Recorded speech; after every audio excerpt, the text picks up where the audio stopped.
gamers, weebs, and in this very specific case, metalheads. That's one hell of a fusion. But besides that, hi there. Today, I am going to be doing another tier list. But instead of Monster Energy, it will be towards a rock band that is very dear to me. Linkin Park. Widely regarded as one of the greatest rock bands of all time. So today, I am going to be rating all of their studio albums with a couple side projects, a remix album, and 2 anniversary albums. So with that, I believe dressing for the occasion is an absolute must. Alright. As you can see, LP. Just wanted to show it off. It's the Meteora 20th anniversary jacket. Not a sponsor, but I got this from the official store. I really wanted Hybrid Theory, but I didn't consider it at the time. And I made the right choice getting it from the official store because I do not want some vintage knockoff from eBay. Now then, with the tier list itself, do keep in mind that this is entirely my opinion. I do understand that the Linkin Park fandom can be passionate when it comes to their music. Like, oh, why is this album so low, or this one's too high, it's not even that great, so on and so forth. You may agree with my tier list, you might think my opinions are dog shit, but everyone's entitled to their own opinion, and everyone's music taste is different. So with that out of the way, let's just jump right into it, shall we?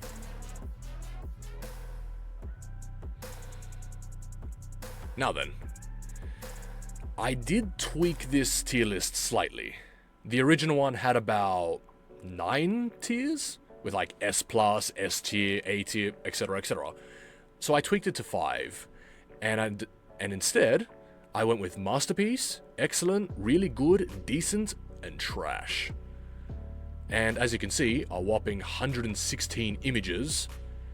So if we scroll all the way down, there's quite a lot to look at.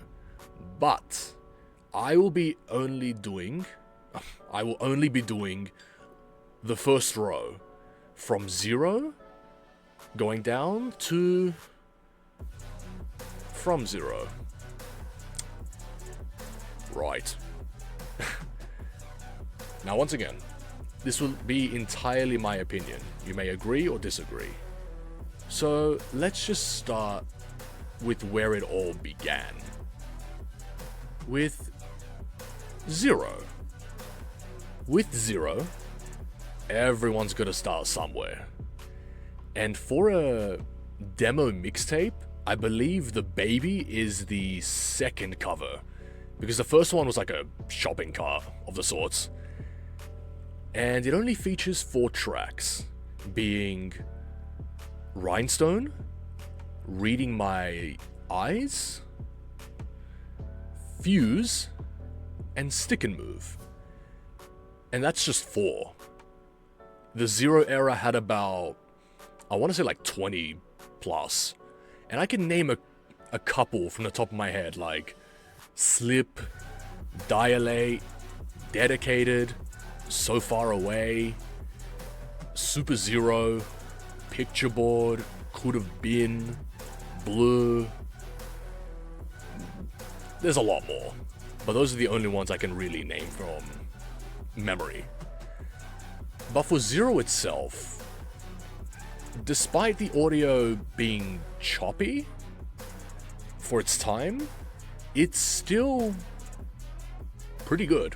Like, Mark Wakefield was the lead singer at the time, and he did his best. But once Chester Bennington became the lead singer, everything went uphill. So I'll give credit where it's due for Xero, and I'm gonna put it in really good tier. Everyone's gotta start somewhere. You're gonna have a lot of highs, a lot of lows, and the audio's really choppy. But thankfully, the anniversary album, it's all remastered. And for the band itself, they were continuing to go uphill with their first EP, Hybrid Theory EP. Now, for 6 tracks, well, technically 5 and a short, it is very well done. Featuring the tracks Carousel, Technique, which is the short, Step Up, and One,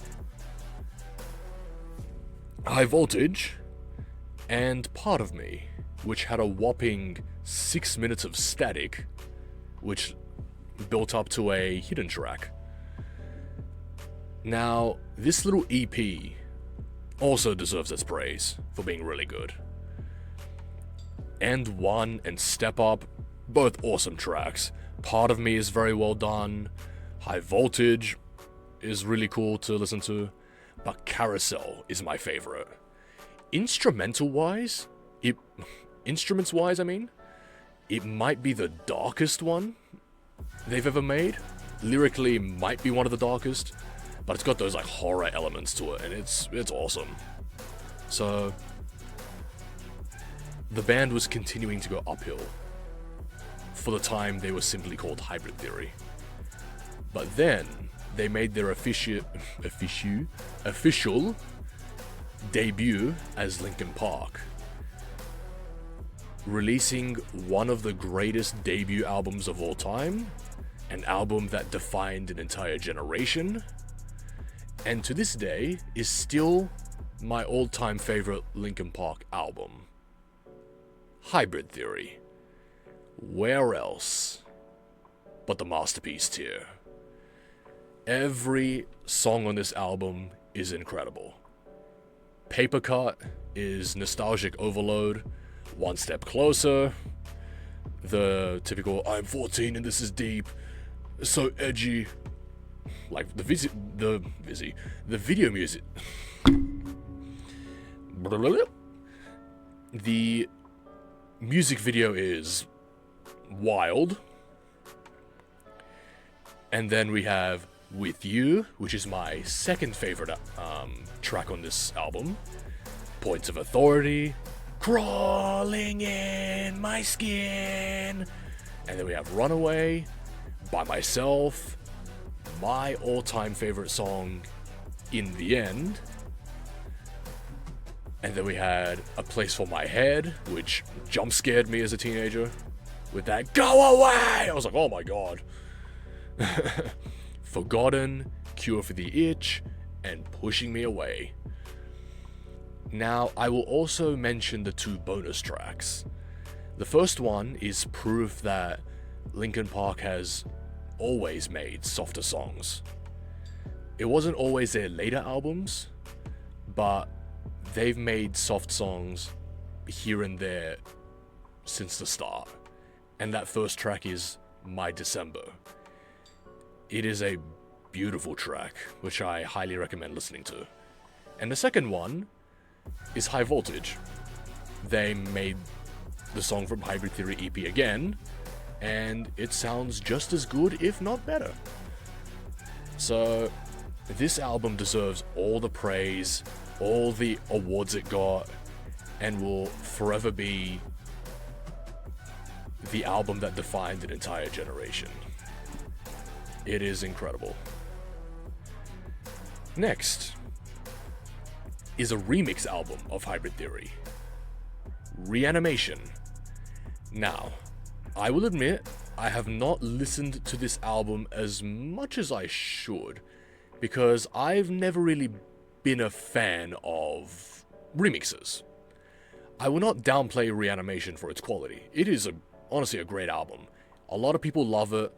A lot of people tend to say that some tracks are better than the original versions from Hybrid Theory.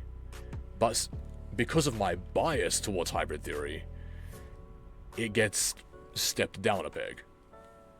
So, I will not downplay Reanimation, and I'm going to put it in really good. But one thing I will say about Reanimation, I feel like everyone who has bought the album physically has had this experience of, did I have a stroke while reading this? Or Godzilla had a stroke while reading this and fucking died with the track list.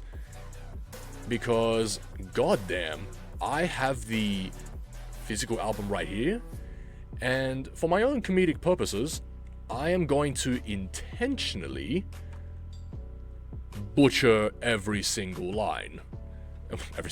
Every single track list. So, if this is grating to your ears, I don't blame you for skipping ahead. So, it goes like this. Opening, Pits of Thruti, Nth End, Chali, Forget 10, P5 me asterisk Y, Please for me Haid, Executioner Style, H, Voltage 3, Riffraff, With You, NTR Mission, someone call Sid Snap, Papercuts, Runwat AY, My December, Steph, By Myself, Cure for the Itch, One Stop Closer, and Crawling. Yeah, if you didn't have a stroke while listening to all of that, you didn't read it right. So, yeah, that's just me intentionally mocking the track list. All great songs. And I understand it was done intentionally for the sake of a remix album, but yeah, everyone who has bought the physical album for the very first time and read all that was like, what the hell am I looking at? Alright, moving on. Meteora. Another album that deserves all the praise. People like to say that Meteora took everything from Hybrid Theory and made it more radio-friendly-esque, but upped the quality. With tracks such as Somewhere I Belong, Numb, Breaking the Habit, with all three singles being some of the most recognizable rock songs of all time. And then there's also tracks such as Lying From You, which is a favorite of mine, Easier to Run, which is incredible, Faint, another single, From the Inside, and then we got Nobody's Listening, which on paper, a Japanese flute with rap metal is like, what's the point? Why would you make that? But it is made so well done. And then we got Don't Stay, Figure Point 9. Just the entire album is incredible. And it deserves all the praise it got. So it's also in the masterpiece tier. And in case you're wondering, Breaking the Habit is my favorite song from this album. With the likes of Easier to Run, Lying From You, even Nobody's Listening. Like, don't get me wrong, Numb, awesome track, but I can name a few others from later albums that I actually like a lot more. But I'm not gonna downplay it. It's an incredible track. Collision Course with Jay-Z. Now, maybe this is a bad take, maybe not, but out of the 6 tracks, I believe, only one sticks out, with the rest being forgettable. And that one track is Numb/Encore. That's the one good song. The rest, okay at best. I remember one of them being Points of Authority /99 Problems /One Step Closer. And it was basically, everything you say to me. I got 99 problems, but a bitch ain't one. I was like, Like, you're fusing the songs together, and that's like a cool concept, but those 3 songs are much better on their own. Like, what's the point of, like, just cramming it together and altering the lyrics? You know what I mean? But Nom Encore is the only track that actually worked and is very well done. The rest are very forgettable. So maybe this will piss someone off, maybe someone will agree, but this is going in decent tier.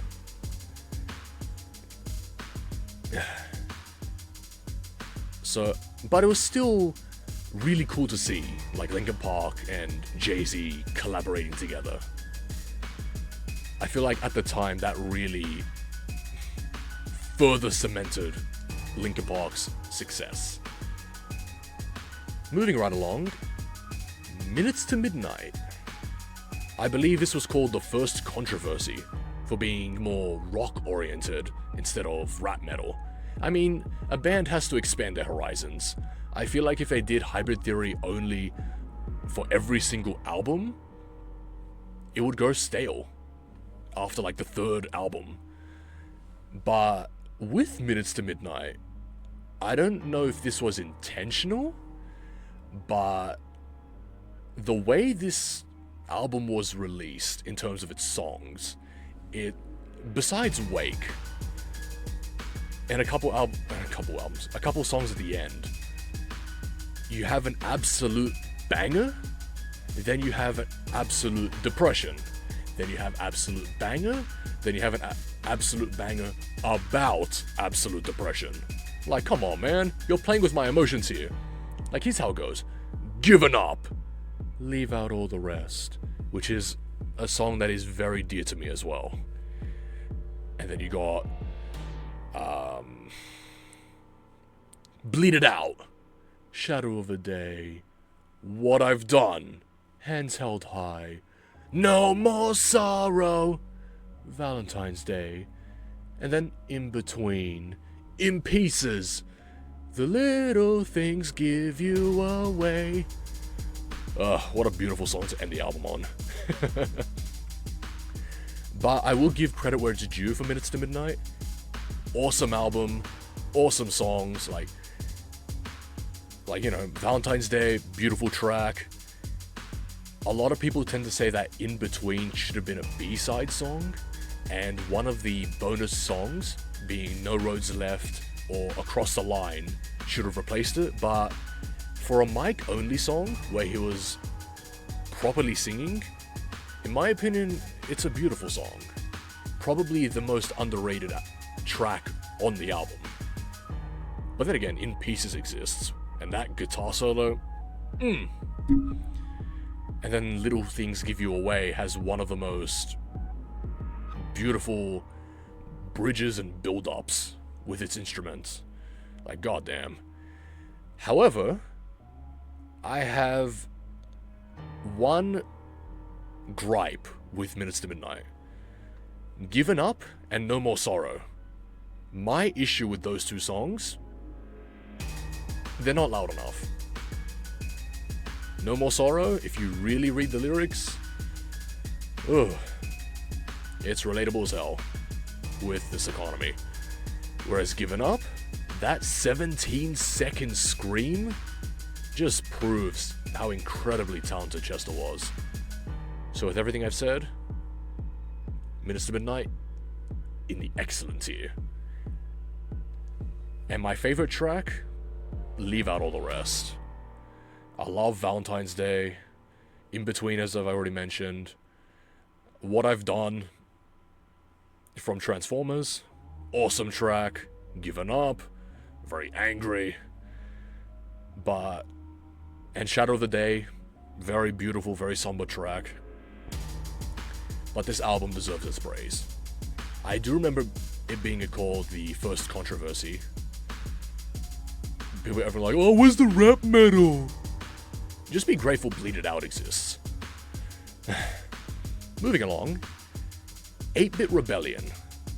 Now, truth be told, this is a mobile game, an MMORPG mobile game to be exact, and I did not play it. From memory, there is a story to it. There are missions and levels that relate to each of the band members, and each of the members look like sprites from the old Final Fantasy games, which I liked very much. And I believe there are remixes, like 8-bit remixes of each song, like unlockable songs to be exact. And then when you beat the game, you unlock a new track, which I like very much, and is probably the least known Linkin Park song ever, and I hold that with a grain of salt, Blackbirds, which is a very, very good song. But since I've never played the game, and I don't think I ever will because I don't like mobile games or MMORPGs, I'm gonna put it in decent for the fact that Blackbirds is such a good song. 1,000 Suns. Oh boy. The most unorthodox, unique album that Linkin Park ever made. Every band, every artist has an album that everyone hates at first, but ages tremendously well. That album for Linkin Park is 1,000 Suns.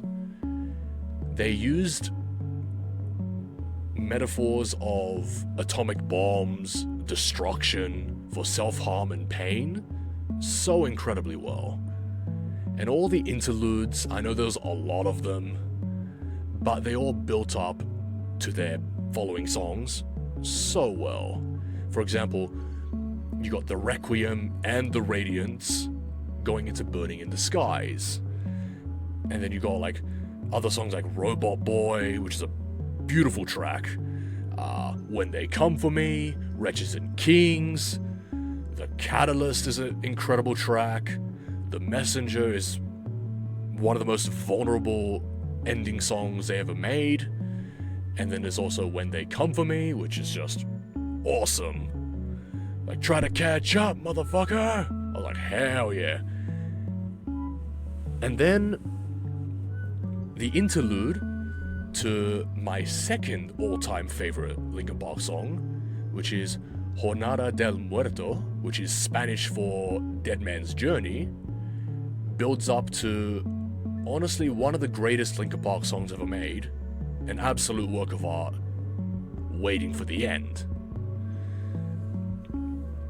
That song, as I just said, is a work of art. All I want to do is trade this life for something new, holding on to what I haven't got. Oh my god. And the end of Mike's verse, the hardest part of ending, is starting again. Followed by that amazing instrumental.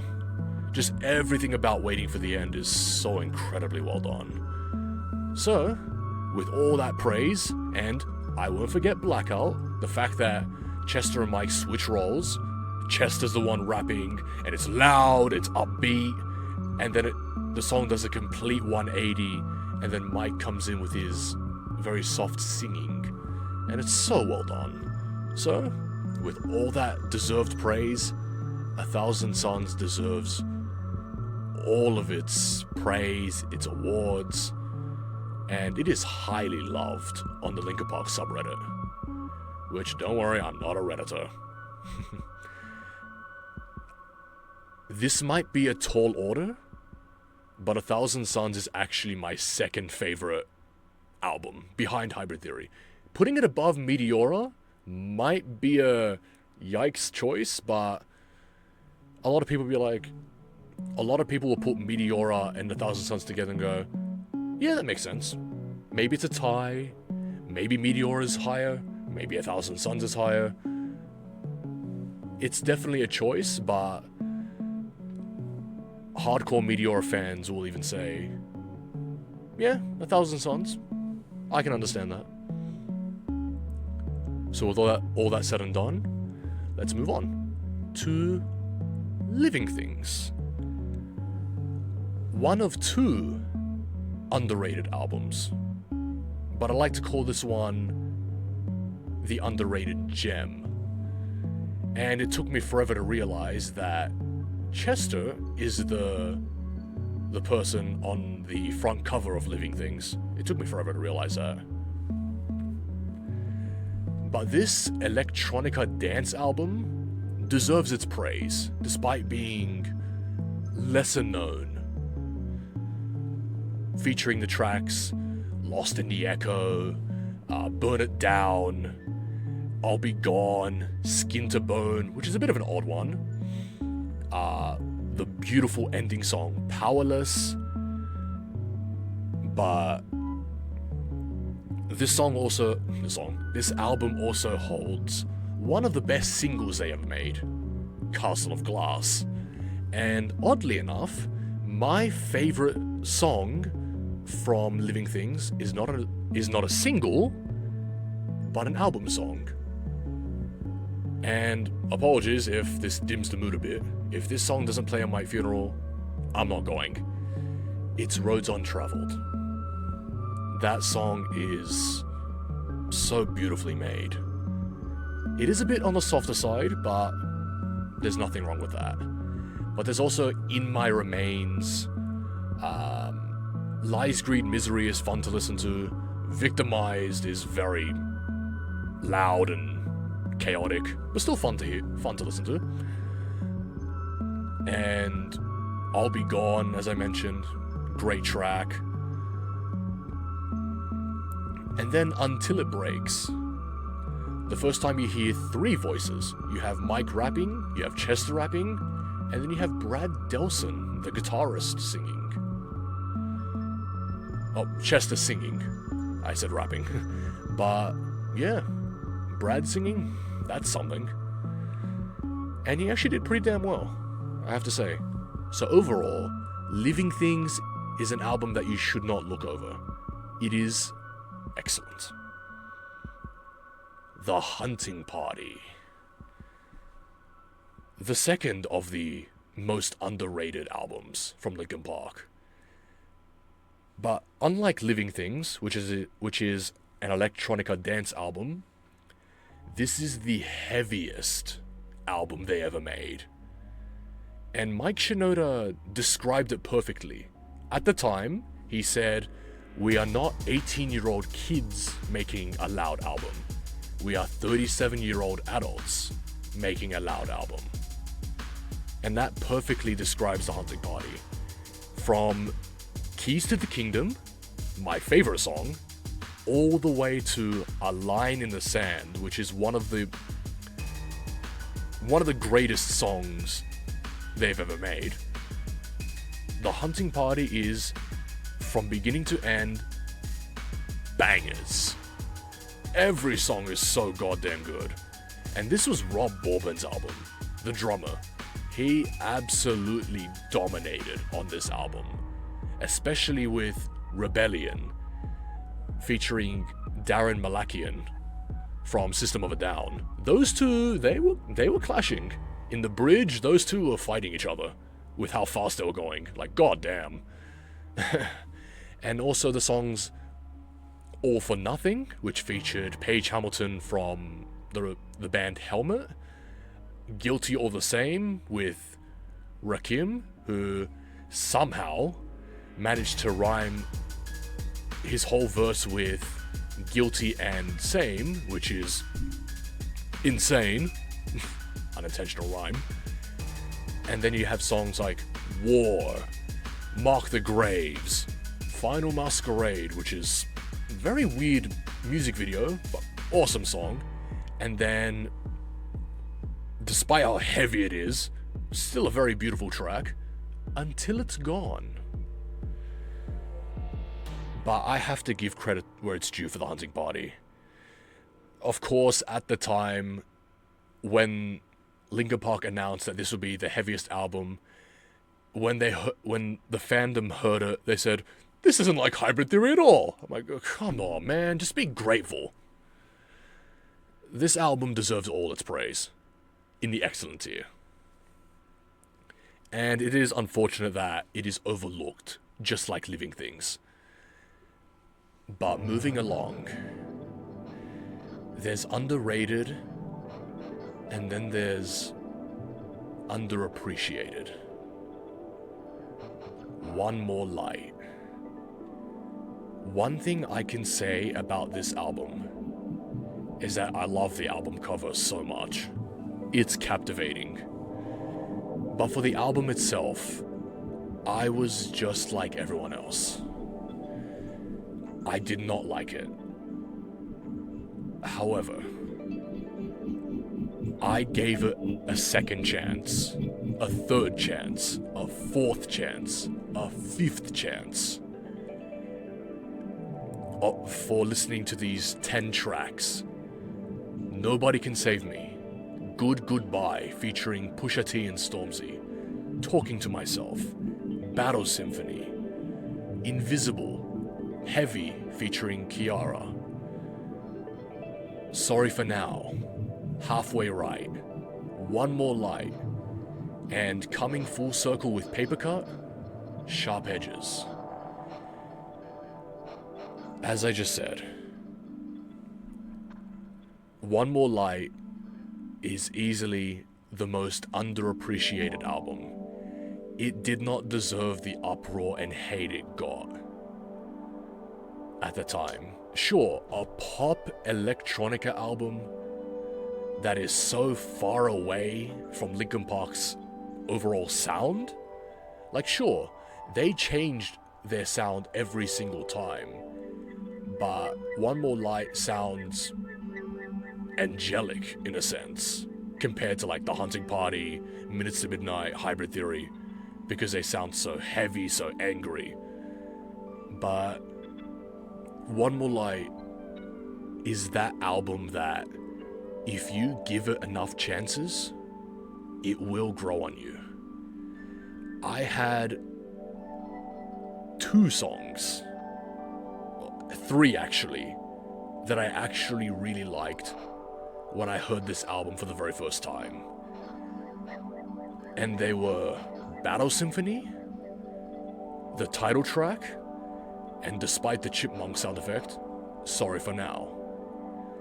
And I really like the fact that every song had its own art style. Like, if you click on the songs on YouTube, they all had their own wallpaper. I really, really liked that. But for the album itself, is it a masterpiece? No. Is it rubbish? Also no. It's really good. And as I said, I only had 3 songs that I liked when I first heard it, and the rest being terrible. But when I gave it enough chances, I now really, really like 8 of the 10 songs. I'm really sorry, Heavy and Halfway Right, those 2 are my least favorites. But Nobody Can Save Me wormed its way up to being one of my favorites. Good Goodbye, Chester carried. His chorus is so good. Mike's verse is really good. I liked Pusha T's verse.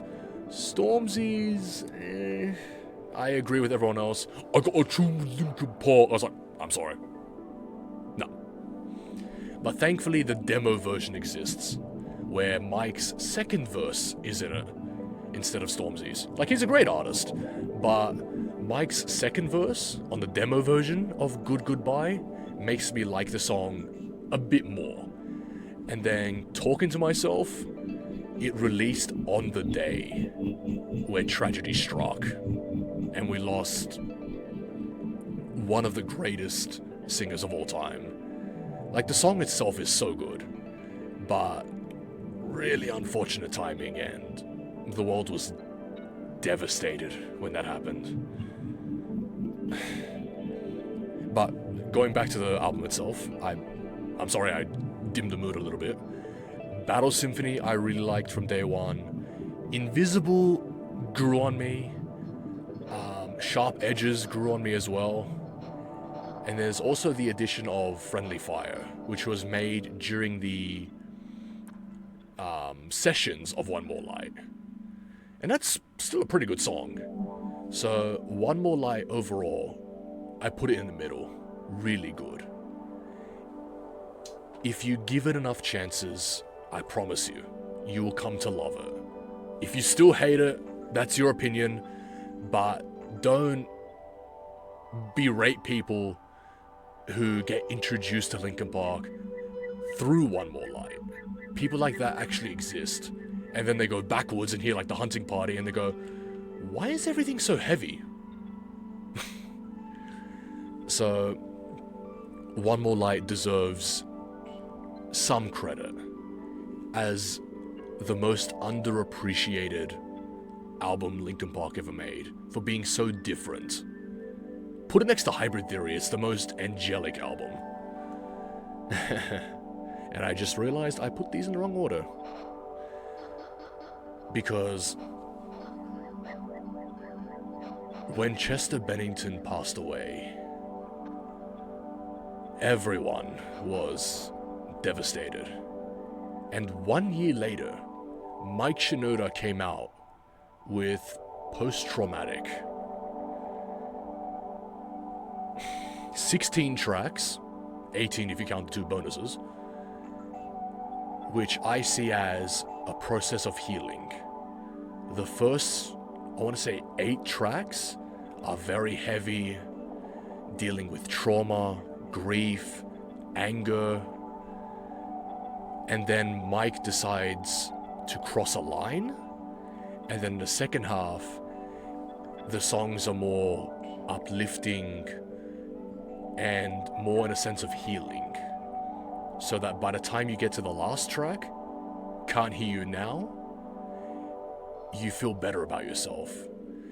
And through Mike's pain in the lyrics, he manages to get back up on his feet and start moving on from the grief and heaviness of losing his fellow bandmate.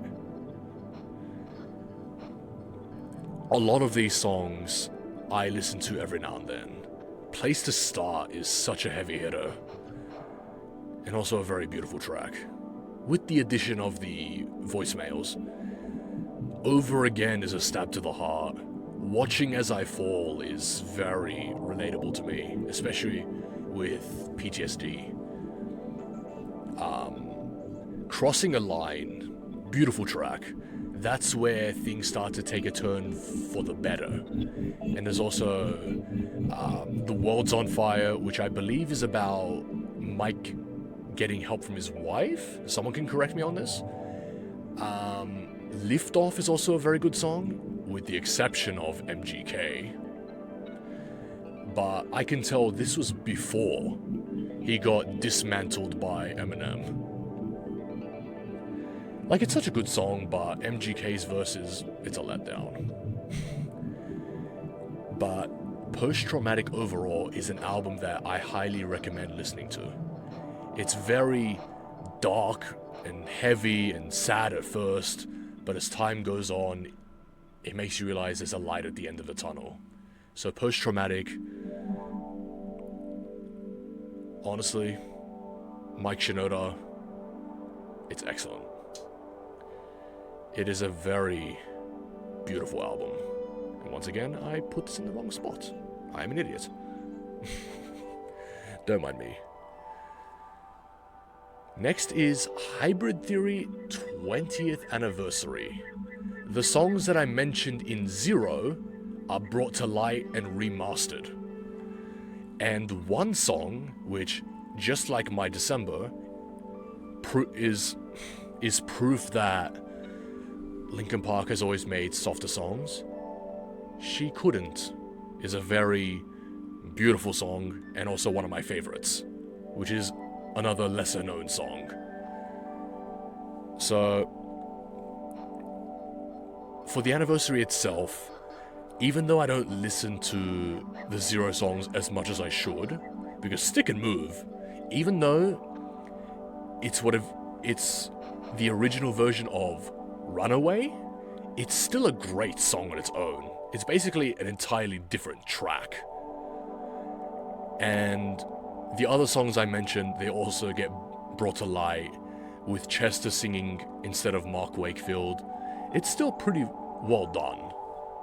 And I'm glad that all these songs from the Xero era are brought to light. And I'm going to put it in the really good tier. Why? Because the Meteora 20th anniversary songs are so much better. Lost, Fighting Myself, More the Victim, Healing Foot, Massive, and Resolution. I'm sure there's more that I haven't mentioned, but these songs have been sitting in the archives for 20 years. And they're all so goddamn good. Like, I never thought I would hear Chester Bennington again in 2023 at the time. Like, Lost was so good. And then all the new songs came in. I was like, oh my god, there's so much more. So, Linkin Park fans were eating good that year. And the anniversary deserves to be in the excellent tier. Papercuts. Greatest Hits album. Despite being very well done, and finally the addition of QWERTY, which was made during the Minutes to Midnight era, and also adding Friendly Fire, and also New Divide, which, incredible song. Even though it's Transformers. I have a couple gripes with Papercuts. One, the hunting party is nowhere to be found. Two, only one single from 1,000 Suns, which I'm sorry, I forgot to mention Iridescent. That is a beautiful song, even though it's Transformers again, but it's not there. It's not on the Greatest Hits track.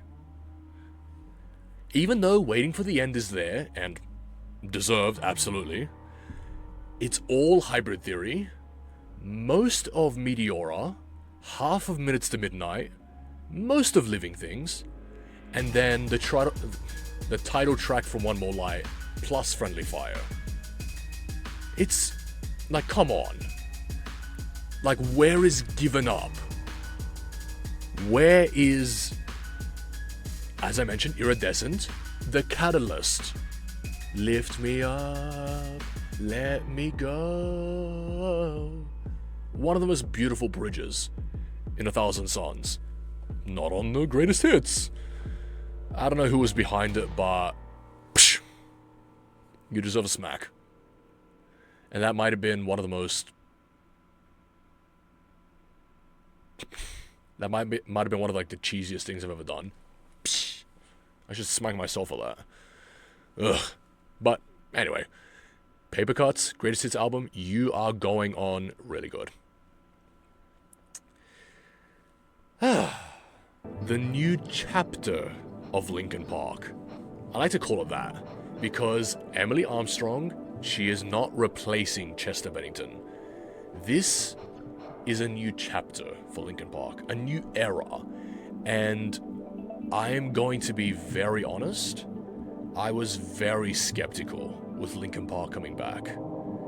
At the time, I was very content with the legacy that Linkin Park left behind. And Mike was doing his own thing, which I am so sorry.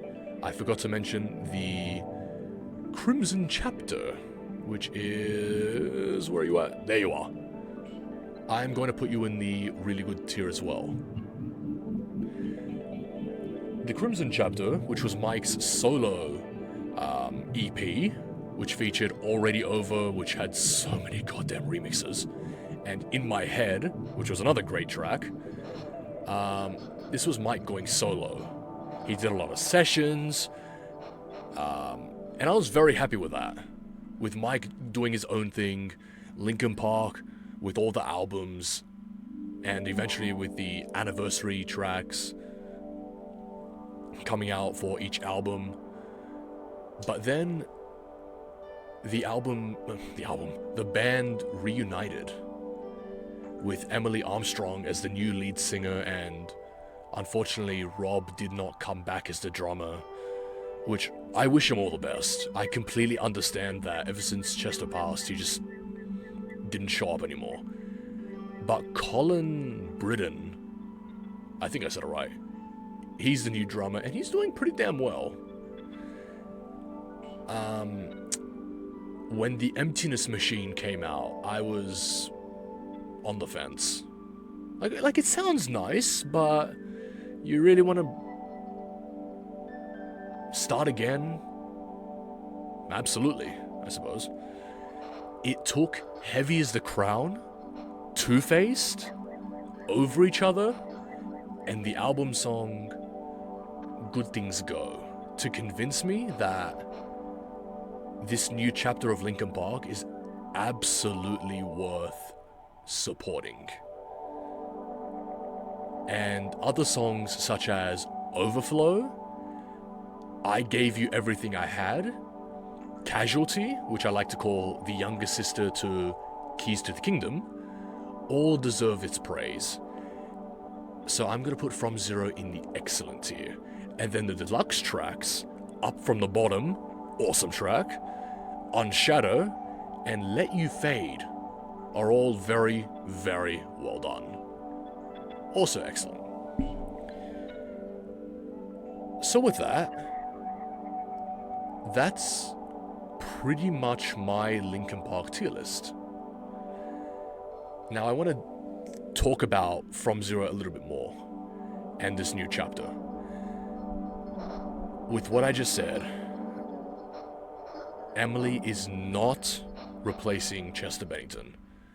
Chester was one of the greatest singers of all time, and that powerful voice of his helped millions, but millions couldn't save one. And I was crushed when he passed.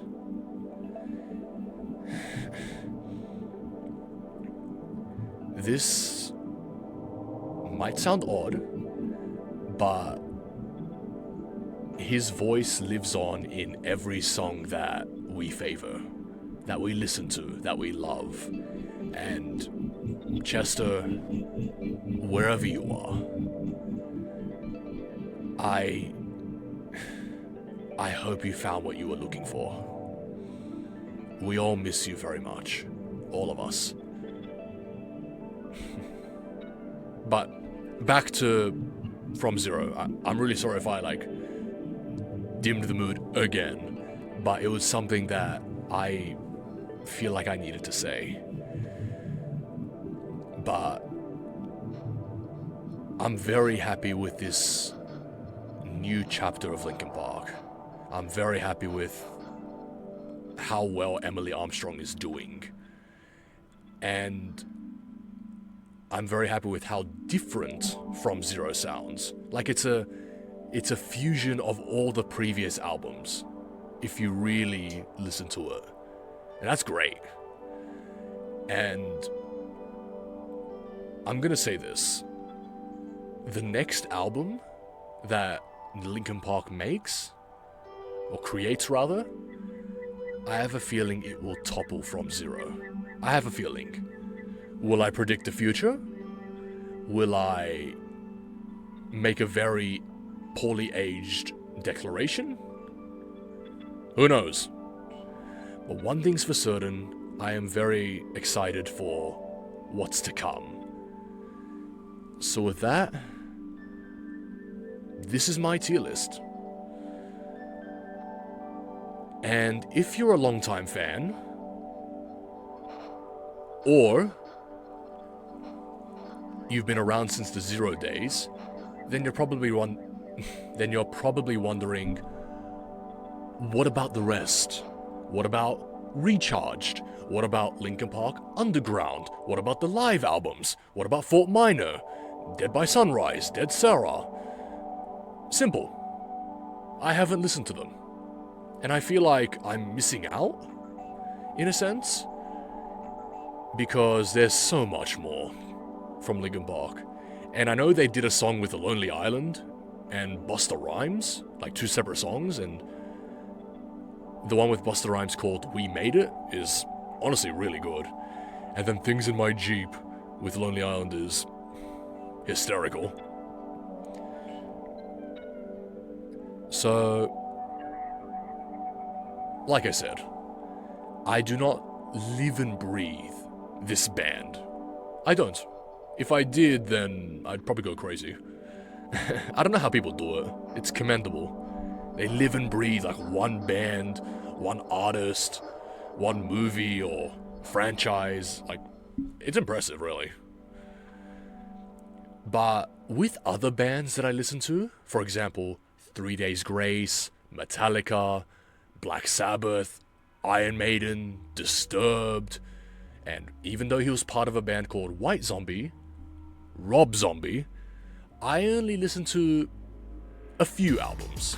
But with Linkin Park, I listen to all of their studio albums, remix albums to some degree, deluxe tracks, bonus tracks, you know what I mean? But the main reason is every album that Linkin Park has made is different. They're basically a genre of their own. They're not just rock and roll, they're not just rap metal. Linkin Park is simply Linkin Park. So with all that said and done, thank you for your time. Do you agree with my tier list? Or do you think I'm crazy because your favorite album is not high enough, or my favorite albums are too high and they should be lower? Everyone's music taste is different. So feel free to express yourself in the comments below, and I will link this tier list, unedited, in the description. So you can rate it as you go, and as I just said, express yourself as to why your favorite album means so much to you, or another album that you hated at first, or you didn't think of as much, and then you gave it another chance, and you came to love it. Just like how I did with One More Light. So with everything said and done, I'm just some guy with a full-time job who wants to leave regular life. And I do apologize if I flubbed and stumbled my words, because I just came back from work and I downed another can of Monster Energy. I'm sorry. And with that, I'll see you all next time. And I need to take this jacket off. It's 35 degrees outside and my back is on fire. I'll see you around.